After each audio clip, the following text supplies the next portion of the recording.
मीराबाई की बात करते हैं। मीराबाई का जो प्रेम है वो कृष्ण से हमेशा उसकी बातें होती रहेंगी।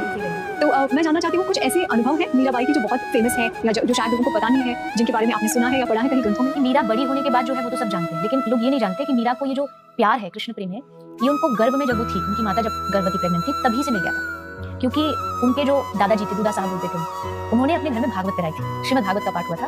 वृंदावन से एक संत आए थे और उस समय उनकी माँ गर्भवती थी। उन्होंने 7 दिन कथा सुनी भागवत की। तो भागवत में कृष्ण प्रेम होता ही, कृष्ण की लीलाएं होती, उन्होंने बैठ के घर में सुनी। फिर उनका जन्म हुआ। उनके जो दादाजी थे वो उनको बचपन में भी कहानियां सुनाते थे। फिर वो 5 साल की 5 साल की उम्र में एक और दोबारा भागवत कराई। उसमें वृंदावन से साधु आए, कथा हुई, कथा विश्राम हुई। कथा के बाद उन संत जी ने पूछा ऑडियंस से कि किसी को कोई क्वेश्चन, कोई जिज्ञासा, कोई बात पूछनी।